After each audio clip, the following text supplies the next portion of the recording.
오늘 성령 강림 주일인데 예수님께서 부활하시고 그리고 제자들에게 너에게 능력이 임할 때까지 예루살렘에 가면서 기도하라고 하셨죠. 그래서 제자들이 기도를 했습니다. 그리고 예수님이 이제 부활하시고 7주가 지나고 이제 오순절이죠. 그때 성령이 강림하셨습니다. 성령이 강림하셔서 그때 신약의 교회가 최초로 세상에 가시적으로 세워진 날이에요. 그렇죠? 성령을 통해서 교회가, 신약의 가시적인 교회가 힘찬 출발을 하는 게 오순절입니다. 그렇죠? 어떻게 하면 신약 교회 창립일이 오순절이에요. 오순절인데 오늘 말씀해 보면은 그날 그 성령이 임해서 교회가 세워졌죠. 성령을 통해서 교회가 세워진 거예요. 그렇죠. 성령을 통해서 교회가 세워집니다. 우리가 사도행전이라고 이야기를 하지만 또 한편으로는 성령의 행전이라고 우리는 사도행전을 이름 붙이기도 합니다. 왜냐하면 그만큼 성령의 능력으로 말미암아 제자들이 그들의 복음 사역을 이루어가는 것을 우리가 보기 때문입니다. 그리고 우리는 그리스도인들은 영적인 것을 추구하죠. 그죠? 성령의 일을 추구합니다. 왜냐하면 그만큼 교회, 공동체, 또 우리 개인의 신앙생활에 있어서 성령은 절대적이기 때문입니다. 성령의 역할은 우리의 구원에 있어서 절대적입니다.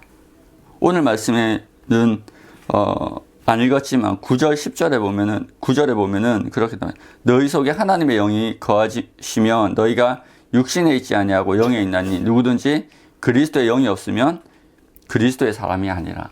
우리 안에 성령이 없으면, 하나님의 영이 거하지 않으면 뭐라고요? 그리스도의 사람이 아니다 라고 이야기합니다.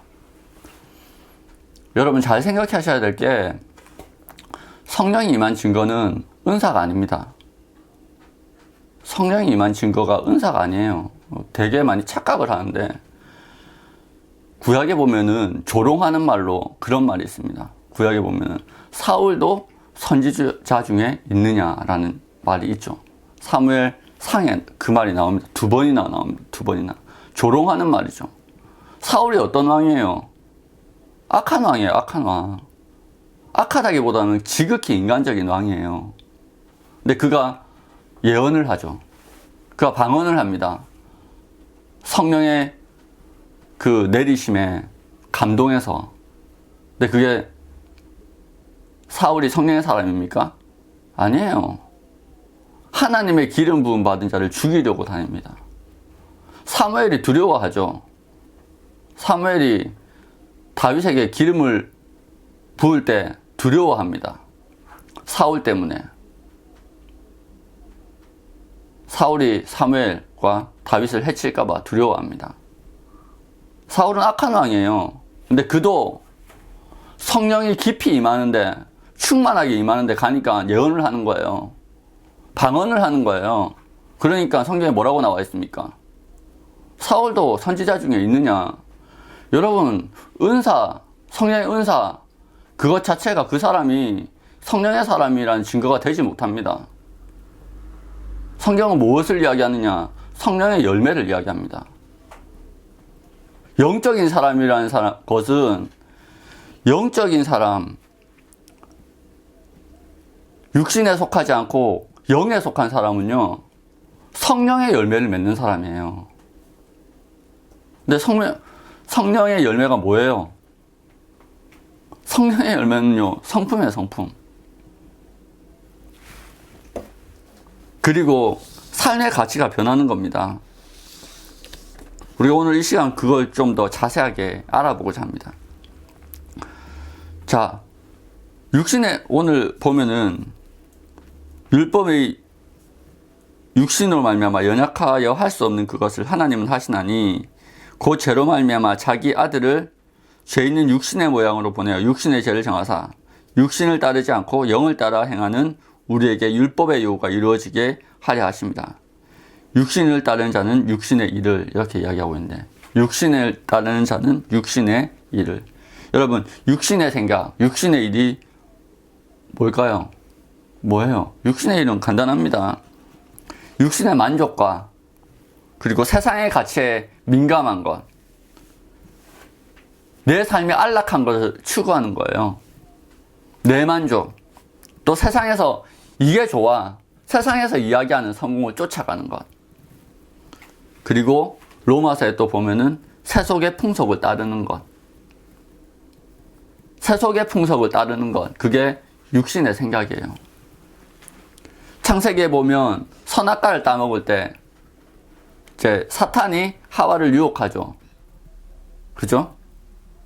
유혹할 때 하와가 선악과를 보고 어떻게 느꼈습니까? 먹음직도 하고 보암직도 하고 능히 지혜롭게 할 만큼 아름답게 보였죠. 좋아 보였죠. 너무너무 좋아 보였습니다.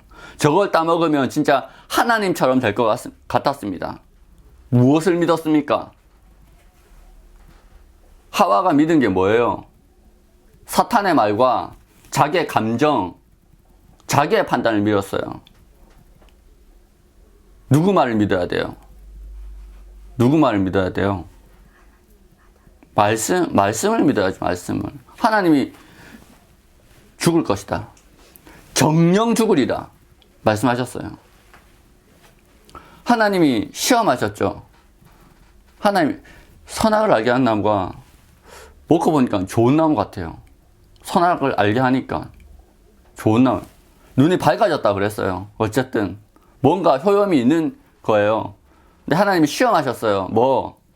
네가 저 좋아 보이는 것보다 네가 보암직도 하고 먹음직도 하고 능히 지혜롭게 할 만큼 좋은 저걸 따먹는 것보다 내가 한 말씀과 내가 너에게 베푼 그 사랑을 더 신뢰하겠느냐? 시험이에요, 시험.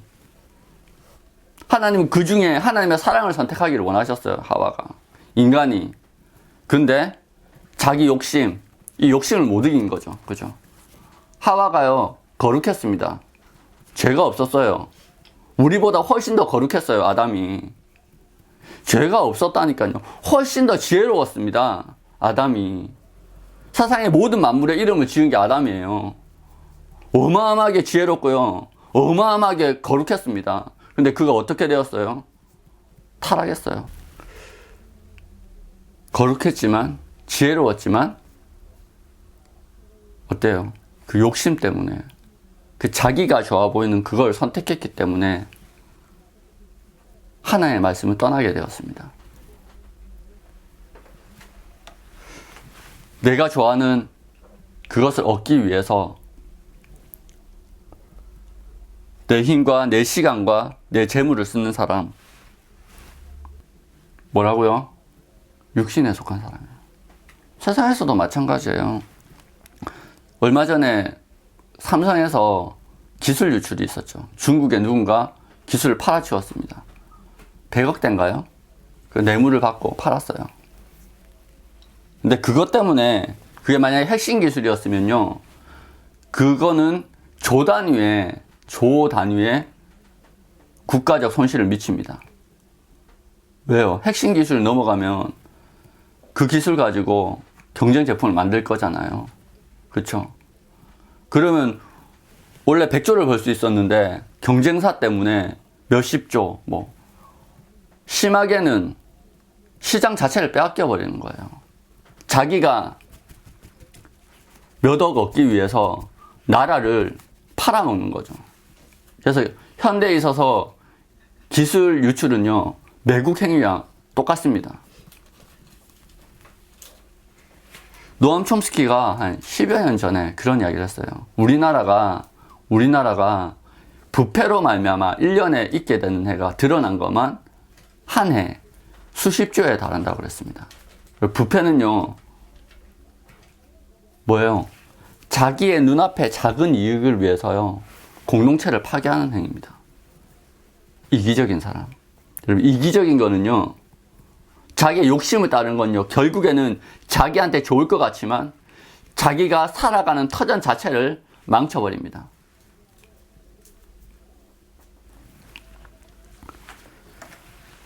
그런데 많은 사람들이 눈앞의 이익을 위해서 자기 공동체를 파괴하는 일에 정말로 열심을 내고 있습니다.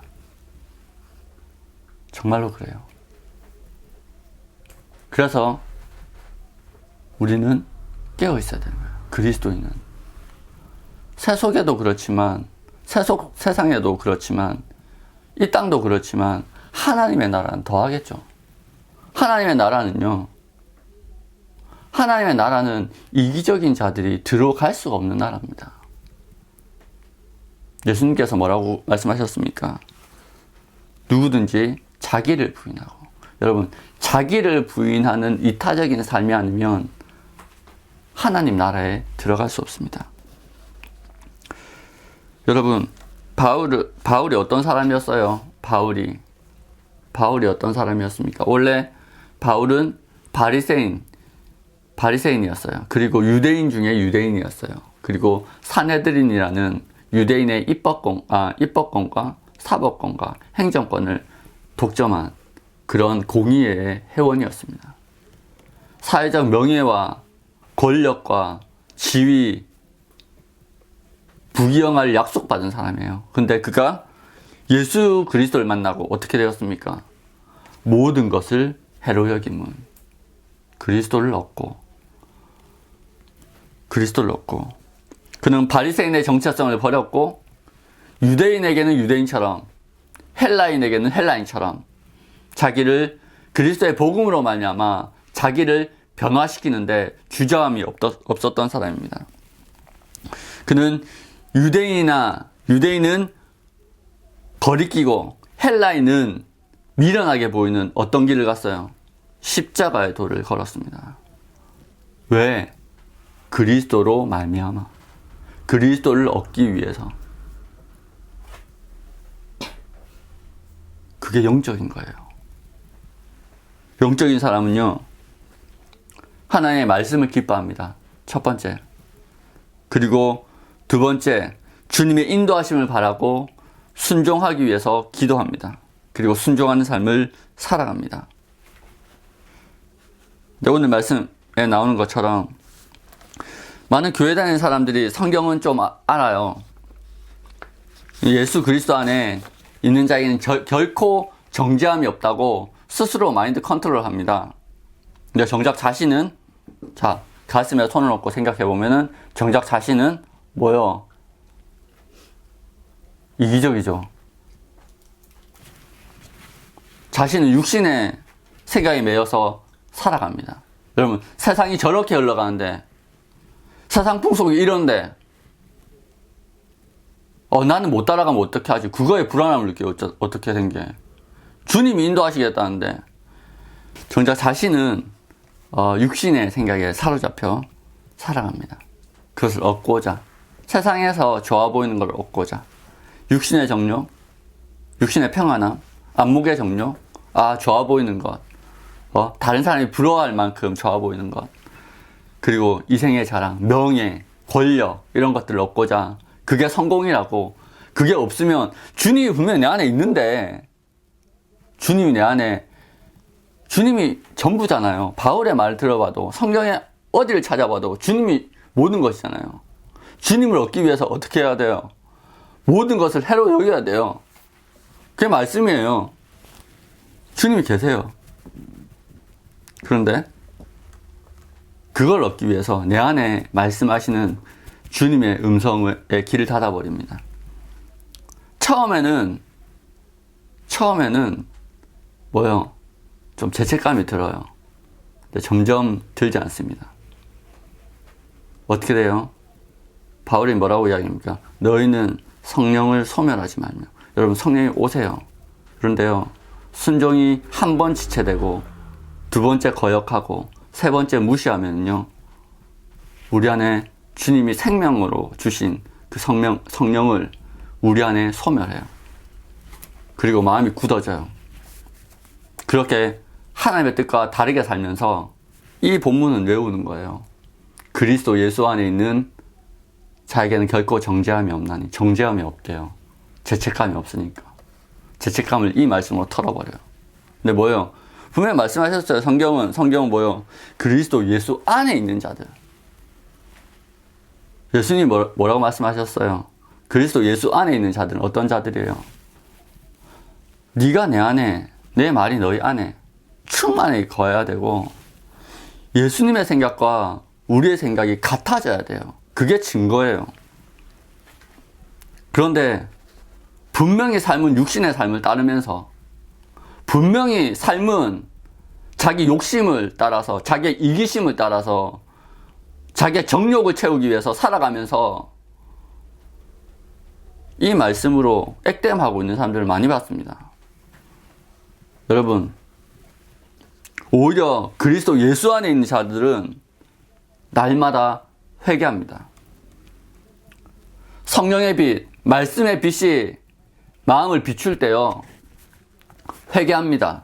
아, 내가 그리스도와 닮지 않는 내 안의 모습, 그 모습에 회개하면서 주님 앞으로 더 가까이 나아갑니다. 그 성화라고 그러죠. 그리스도를 닮아가기 위해서 애를 쓰는 사람들입니다. 그리스도 안에 있기에 세상의 가치를 따라가는 것에 더 민감하게 느끼는 거예요. 왜? 원수가 되니까. 여러분, 1급수에 사는 고기를 3급수에 넣으면 어떻게 되겠어요? 죽죠. 그렇죠? 죽어요. 왜요? 민감해서. 거룩한 사람일수록, 하나님께 가까이 간 사람일수록요, 세상의 풍속에 민감하게 반응합니다. 아, 이거는 세상이구나. 이거는 주의 생각이 아니고 내 안에 들어온 이 마음은 뭐요? 세상이 주는 생각, 내 안에 정욕, 자아, 사탄이 주는 생각이구나 하면서 성령 안에서 대적하고, 그리고 그 마음을 받아들인 내 안의 연약함에 대해서 회개하는 것. 그게 그리스도인의 삶이에요.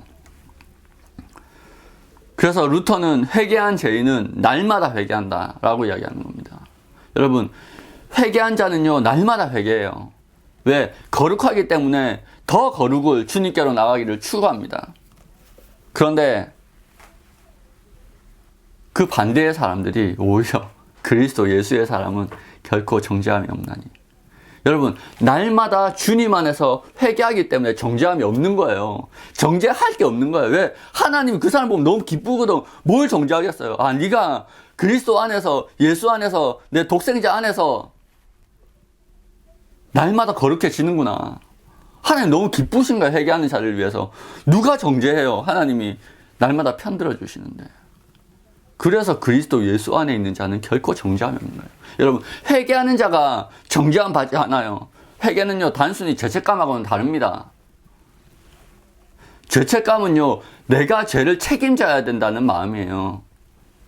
근데 회개는 어디서 이루어져요? 회개는 어디서? 십자가 앞에서 이루어진단 말이야. 그럼 내가 잘못하면 어떻게 되겠어요? 아, 내 이 연약함 때문에 그리스도께서 십자가에 못 박히셨구나. 이렇게 되는 거예요. 주체가 다르죠. 그렇죠? 주님이 이 죄의 책임을 짊어지셨구나. 주님 죄송합니다. 내가 주님의 마음을 아프게 해드려서. 더 주께로 가는 거예요.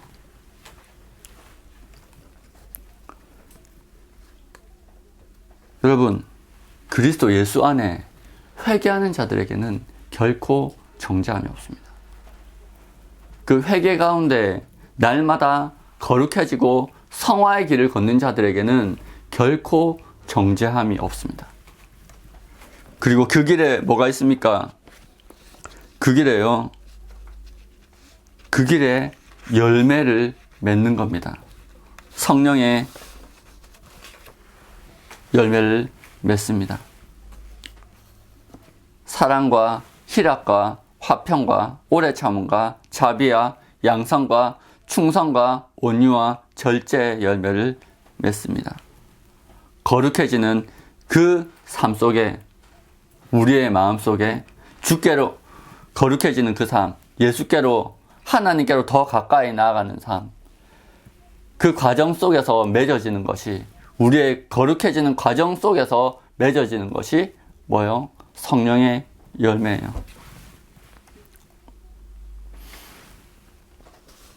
그런데 아까 말했듯이 우리 안에 성령이 계셨는데, 주님이 큰 은혜 가운데 성령의 은혜를 주셨는데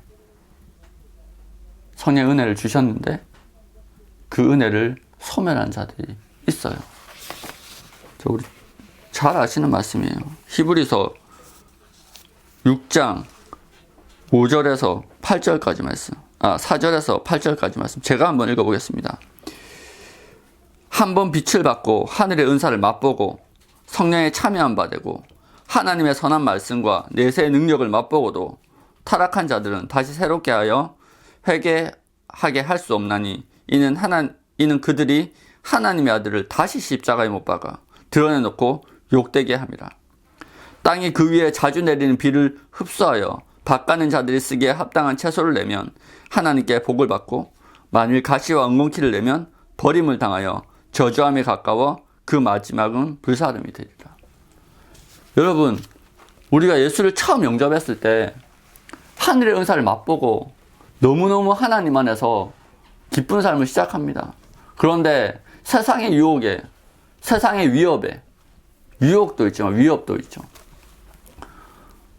그 세상의 압력에 져서 더 이상 하나님을 따르는 것이 아니라 타협하고 반역해서 세상을 따르게 될 때 뭐요?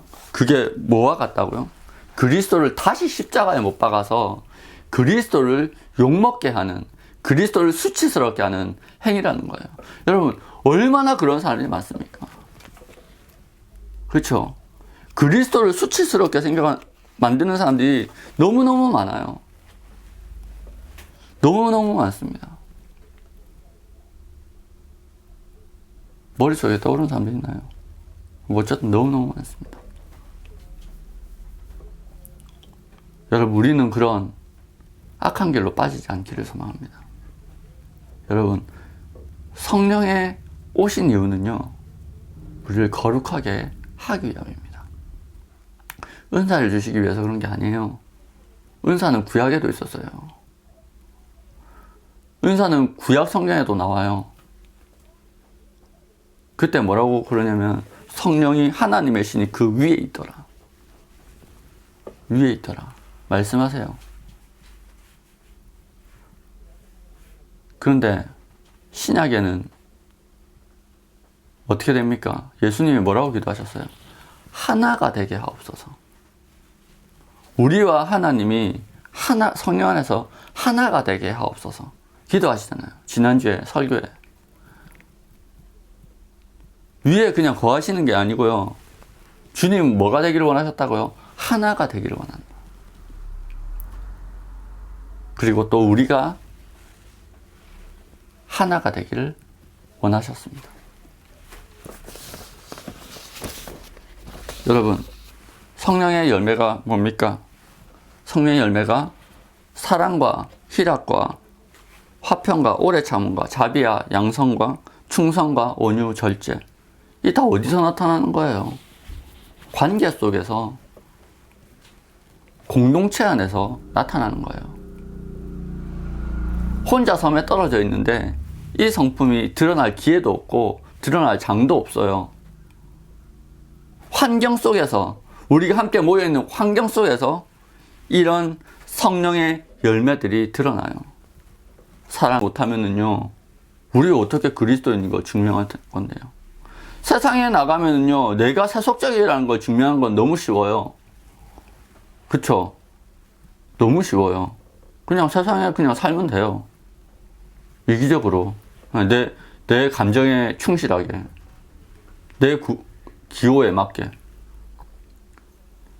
근데 사랑, 이 모든 성령의 열매. 여러분, 내 욕심대로 하는 게 없어요. 그렇죠? 내 욕심대로, 내 욕구대로 하는 게 아니고, 나와 함께하는 이들을 위해서 내 삶을 헌신할 때 되는 거예요. 성령의 열매는요, 관계 속에서 드러납니다. 공동체 안에서 드러납니다. 그리고 그 열매는 공동체를 풍요롭고 굳건하게 만듭니다. 우리 사도행전 바나바가 처음 등장하는 그게 나와요. 장면이 나옵니다. 사도행전 11장 24절에 보면은, 자, 24절에 바나바는 착한 사람이요 성령과 믿음이 충만한 사람이라 이에 큰 무리가 주께 더하여지더라. 어떤 사람이라고요? 착한 사람이요. 여러분, 착한 사람이란 말 자체가 그가 성령의 열매를 맺고 있다는 거예요. 그는 사랑이 많고 온유하고 다른 사람을 위해서 베풀고 헌신하고 세워주고 그런 사람이었죠. 성령과 믿음이 충만한 사람입니다. 어떤 사람이라고요? 착한 사람이라고요. 성령의 열매를 맺고 있는 사람입니다. 그로 인해서 어떻게 됐다고요? 큰 무리가 주께 더하더라. 큰 무리가 주께 더하였습니다. 여러분, 성령을 따르는 자는요, 교회를 세웁니다. 어떤 조직을 만드는 것은 할 수 있어요. 그러나 그리스도의 몸된 교회, 주님이 기뻐하시는 교회,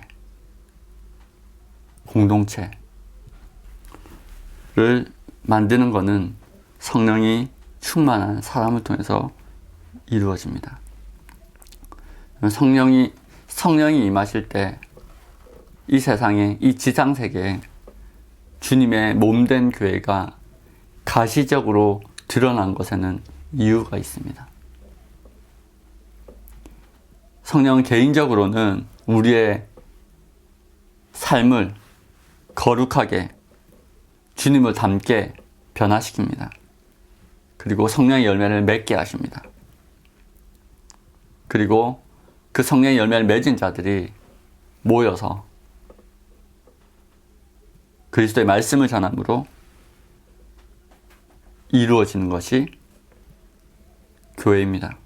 그런 의미에서 성령의 역사에, 복음과 성령의 역사를 통해서 나타난 역사적 결정체가 바로 교회입니다.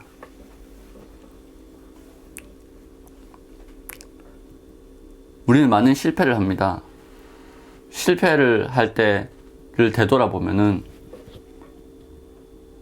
그거 하나를 지울 수 없습니다. 그 생각을 지울 수밖에 없습니다. 그것은 우리가 성령의 열매를 맺지 못했기 때문이라는 생각을 합니다.